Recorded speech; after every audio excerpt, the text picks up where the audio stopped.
अस्सलाम वालेकुम दोस्तों, उम्मीद है आप सब लोग खैरियत से। बात करेंगे कुवैती वीज़े और जिनके वीज़ा एक्सपायर हो चुके हैं उनको फ़ाइन के बारे में।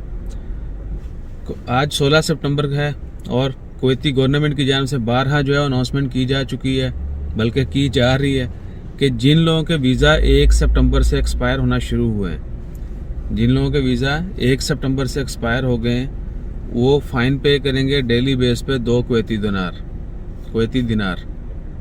लेकिन जिनके वीज़ा पहले एक्सपायर हो चुके हैं मार्च से लेके अगस्त के महीने के एंड तक, उनके लिए कोई फ़ाइन नहीं होगा नवंबर 30 तक। उनके लिए यानी एग्जेम्पशन दी गई थी 30 नवंबर तक। जिनके वीज़ा मार्च से लेके अगस्त 31 तक जो है वो एक्सपायर हुए हैं, उनके लिए सनी 30 नवंबर तक रायत है। They can stay without extending, without paying anything, any fine. 30 नवंबर तक जो है वो रह सकते हैं, यानी मजीद अगले 2-2.5 महीने हैं, सितंबर, अक्टूबर, नवंबर। लेकिन जिनके वीज़ा 1 सितंबर से एक्सपायर होंगे, रेजिडेंसी परमिट जो हैं, उनको फ़ाइन होगा डेली बेस पे 2 दिरहम।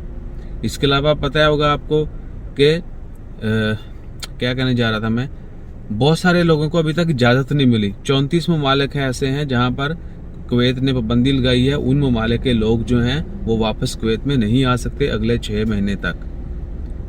सो होपफुली 2021 में जो है ये दोबारा अनाउंसमेंट की जाएगी इस बारे में कि जितने भी दोस्त अहबाब पाकिस्तान में हैं, इंडिया में हैं, नेपाल, श्रीलंका, बांग्लादेश, फिलिपीन और यूरोपियन कंट्रीज़ भी हैं, इसमें 34 ममालिक हैं जिनके लोगों को इजाज़त नहीं दी गई कुवैत में वापस आने की। जबकि आपने अगर कुवैत से बाहर जाना हो अपने ममालिक में तो you are allowed to go. So इंशाल्लाह खैर। इसके अलावा कुवैत की न्यूज़ जो है वो यही है कि केसेस जो हैं वो बढ़ रहे हैं, ओवरऑल गल्फ में भी बढ़ रहे हैं। अल्हम्दुलिल्लाह पाकिस्तान में बहुत कम है, इंडिया में बहुत ज़्यादा केसेस आते हैं। डेली बेस पर जो रिपोर्ट हो रहे हैं 90,000 से 1 लाख के दरमियान, कभी कभी 1 लाख से ज़्यादा केसेस भी। लेकिन अल्लाह ताला का बहुत शुक्र है कि पाकिस्तान में कोरोना के केसेस पे काफ़ी कंट्रोल है, बहुत ज़्यादा कंट्रोल है। सो इंशाल्लाह खैर। इसके अलावा गल्फ़ की तमाम कंट्रीज़ में जो है कोरोना में दोबारा से राइज शुरू हो चुका है और हर कंट्रीज़ में रूल जो है सख्त से सख्त किए जा रहे हैं। यूएई ने अलाउ किया विजिटर्स को आना, जबकि सऊदी अरेबिया ने रिसेंटली जो है वो कल 15 सितंबर से ही अलाउ किया।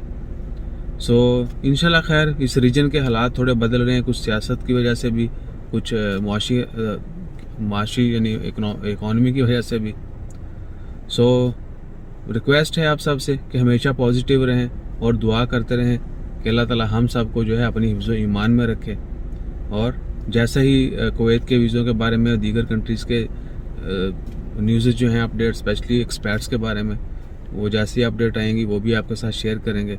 अगर आप मज़ीद जो है जीसीसी, इंडिया, पाकिस्तान, गल्फ़ की तमाम कंट्रीज़ जो हैं उनके बारे में लेटेस्ट खबरों से बाखबर रहना चाहते हैं, चैनल विज़िट करें। और अगर बर्दाश्त करना चाहेंगे हमें तो लाइक कीजिए, सब्सक्राइब कीजिए। और बर्दाश्त इन सेंस मैं कह रहा हूँ कि भाई आपकी मेहरबानी है कि आप हमें सुनते हैं। बहुत सारे दोस्त साहब आप अप्रिशिएट करते हैं, जो नहीं करते उनका भी शुक्रिया, जो करते हैं उनका भी शुक्रिया। सेम शुक्रिया सबके लिए। जो अप्रिशिएट करता है उसके लिए कुछ ख़ास शुक्रिया नहीं है, उसके लिए भी वही सेम है, सबके लिए सेम है। तो रिस्पेक्ट जो है सबके लिए होती है, किसी के लिए कम ज़्यादा नहीं होनी चाहिए। हर किसी का जो मुकाम है उसको उसी तरह ट्रीट करना चाहिए। सो इंशाल्लाह खैर, अपना ख्याल रखें, दुआ में याद रखें। सब्सक्राइब ते ठोक दो लाल बटन ते उंगल ते। अल्लाह हाफिज़।